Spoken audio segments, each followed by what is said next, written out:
FSN Radio. It's all about what's next. Go to financialsurvivalnetwork.com and sign up for your free weekly newsletter. You'll also get 3 free reports. The Financial Survival Network. It's all about what's next. This episode of the Financial Survival Network is brought to you in part by Sandstorm Gold Royalties. Sandstorm Gold Royalties is a different kind of gold company. They purchase royalties on select mining operations and receive a percentage of the revenue in return. Sandstorm now has a portfolio of over 185 gold royalties around the world. See how gold royalties differ from other gold mining investments at sandstormgold.com. That's sandstormgold.com. Sandstorm Gold Royalties trades on the TSX as SSL and on the New York Stock Exchange American as SAND. Welcome, and you are listening to the Financial Survival Network. I'm Kerry Lutz, and today is 11/12/18. Welcome to the show. Hey, if you've been watching California, the place is literally burning down. I was right next to ground zero. I was in Woodland Hills, California, literally watched in the evening flames shooting up, and there was nothing that the fire people could do about it. Nothing at all. And the police were just blocking off roads. Right where I was, that road was blocked off and nobody could go any further north. I was literally a mile and a half away. There were dark brown clouds on the horizon during the day. It was eerie. It's kind of apocalyptic feeling filled the air. We see a lot of fear all over the place. Hey, well, who knows what's going to be? We invite your emails, as always. Be a part of the show. Email address kl@kerrylutz.com. I'm so far behind right now, but by the end of the week, I will be all caught up and we will answer your questions. We have some questions that I sent to John. I don't know that we're going to get to them today. If we do, fine. If not, we'll get to the ones we picked out next week. Anyway, John Rubino is with us, dollarcollapse.com.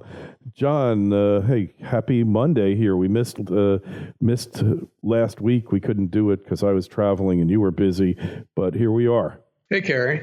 Yeah, you know what? And we're kind of talking about the same thing in a different place, too. It was, a month ago that we were talking about how we've moved millions of people into Hurricane Alley on the East Coast. And when a big hurricane comes through, everybody seems so surprised that it costs $20, $30, $40 billion to clean everything up when it's just the natural outcome of moving a whole bunch of people into a place where there are recurring natural disasters. You know, there are storms that hit the East Coast, and we've built up these big cities and these huge megalopolises right there in the path of those things. So we have this unfunded liability. In other words, this huge expense that's out there looming that we haven't reserved for. And now the same thing is happening in California.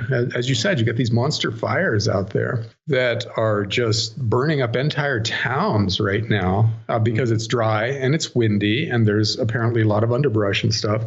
And these fires are just sweeping through uncontrollably. And I don't know what happened to Malibu. I read yesterday that Malibu had been evacuated. Yeah. And I don't know whether that town burned down. You know, that's an iconic beachfront town that is now in danger of just being burned to the ground. Parts of it. Yeah, definitely. Yeah.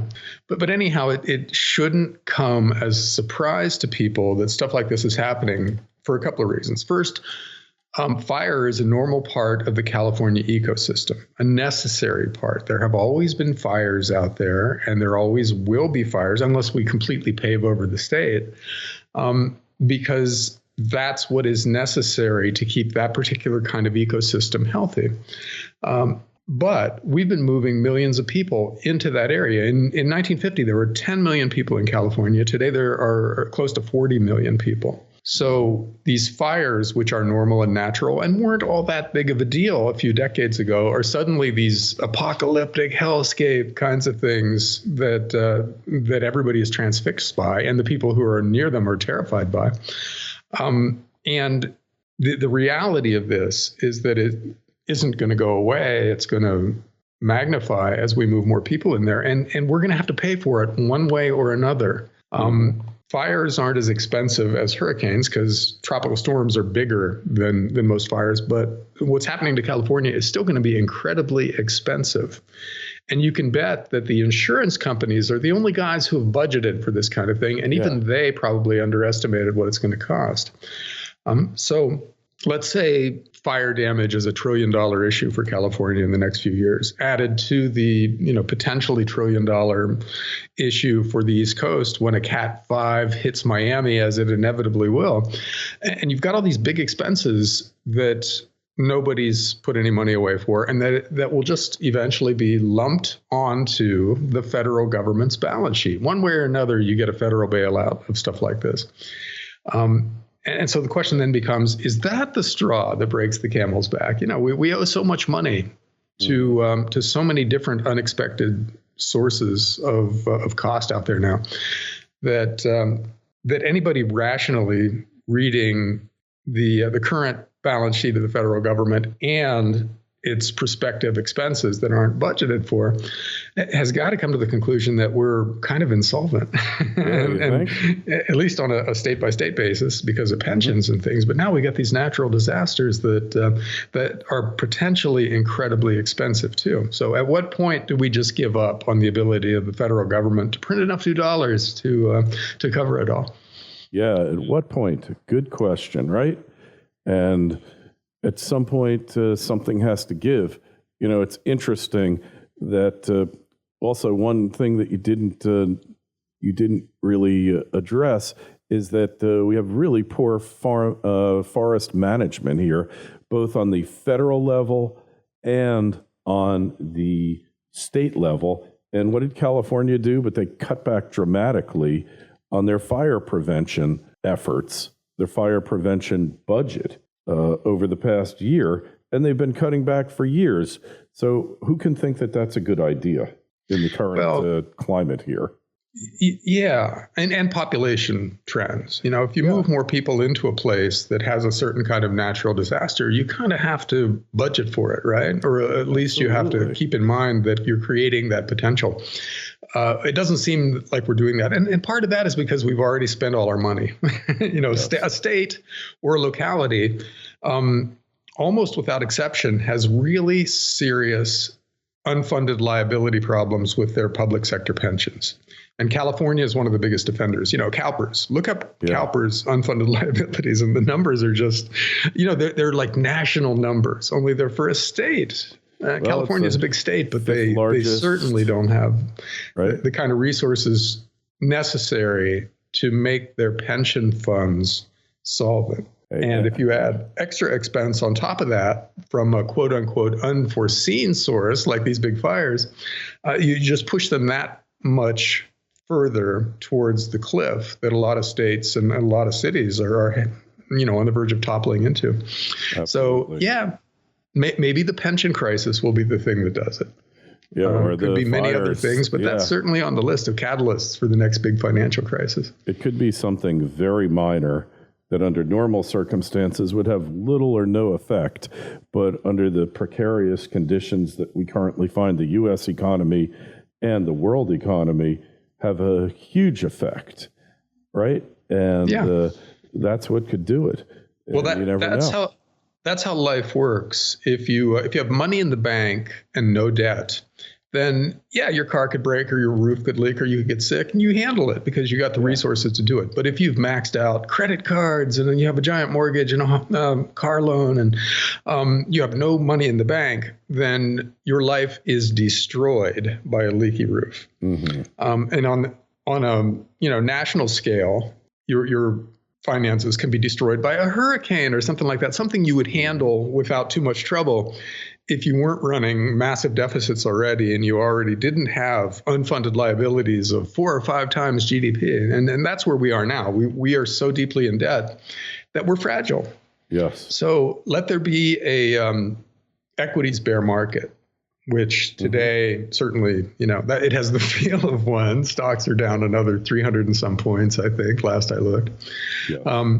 Or let there be a war, which we, though we wish we didn't, we have wars all the time. You go back through human history, and there are very few years when there isn't some big war going on somewhere. And we're kind of pushing our luck out there in the world right now. Let that happen. Or let some other country drop into a financial crisis. But the fact that they owe us, or at least our big banks, a lot of money, then means that it travels from there to here. All of that stuff is possible, more than possible. And in the aggregate, if you add up a bunch of 10% probabilities, you get 70 or 80%, right, of something happening, one of those things on the list happening. And our list is so long, and a lot of those things are not out of the question. They're reasonably possible occurrences. An Italian financial crisis, a Middle East war, some kind of an oil crisis in one direction or the other. Oil plunging can also cause a financial crisis because so many people have borrowed so much money against oil premised on a certain price. Interest rates plunging or spiking because so many interest rate derivatives are out there that it doesn't matter really which direction interest rates go.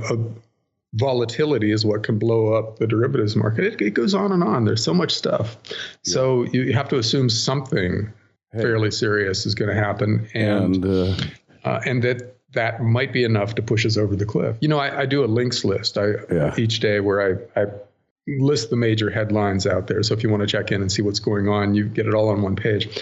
And this morning's were absolutely apocalyptic. I just posted something with the title, A Palpable Sense of Panic, just because of the words that were being used in the headlines that I was putting you mean. Up. Hey, let's not forget, you did a series, Why We're Ungovernable, and now look what's happening with the elections. They're not happy stealing one election. They want to steal the governorship and the senatorial seat in Florida.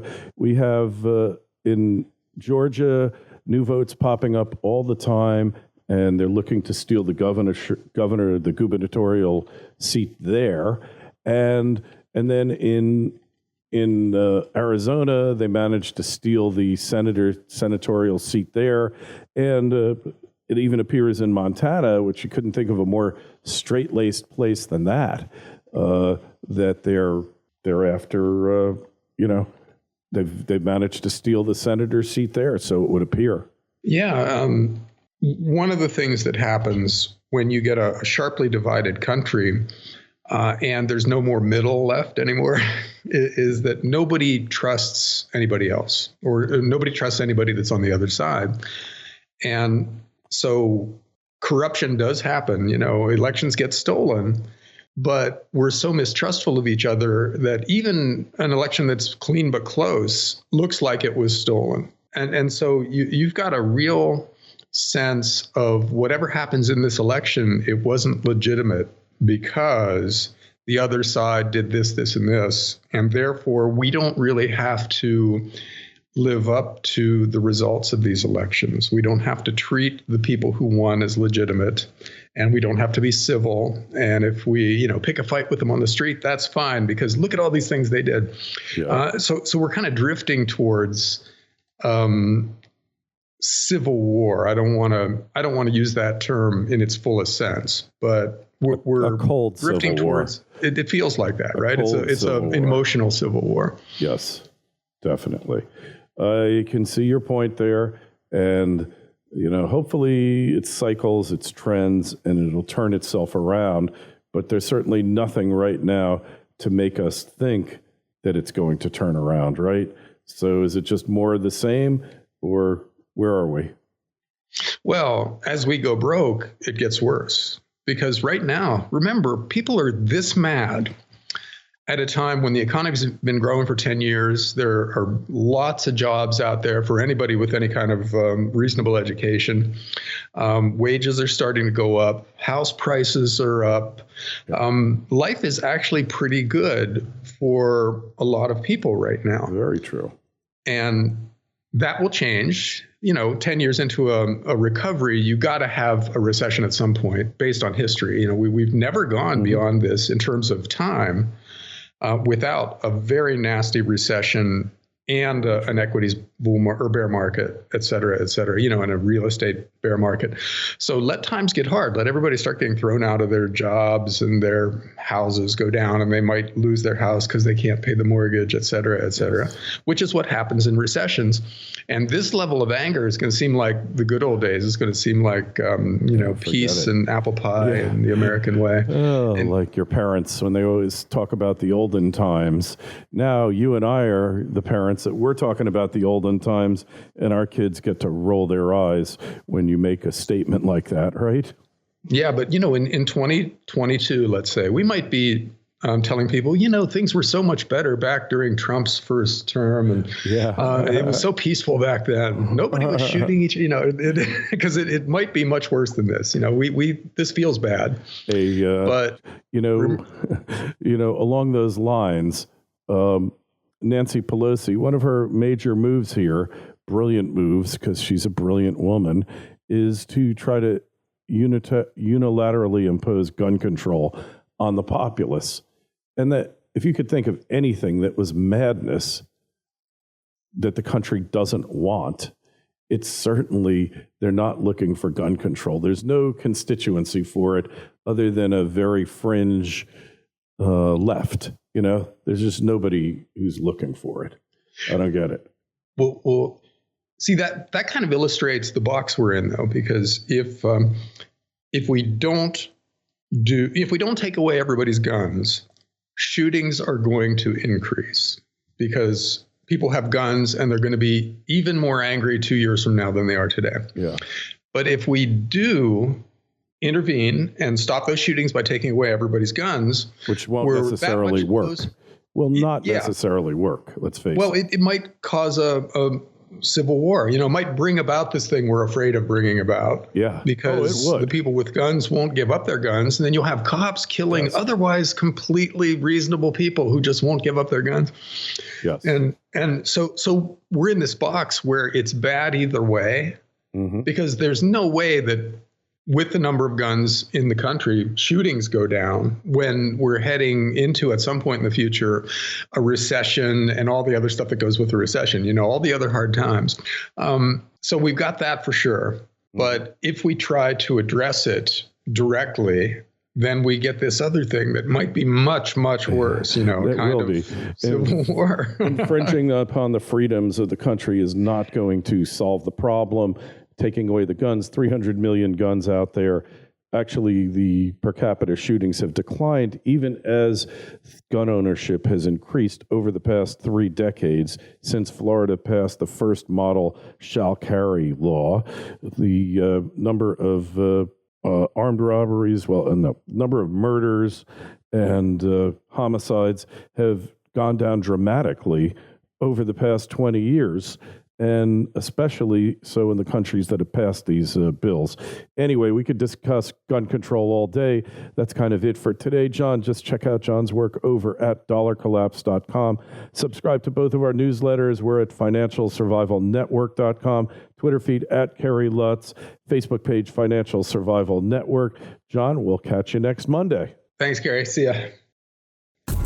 FSN Radio. It's all about what's next. Go to financialsurvivalnetwork.com and sign up for your free weekly newsletter. You'll also get 3 free reports. The Financial Survival Network. It's all about what's next.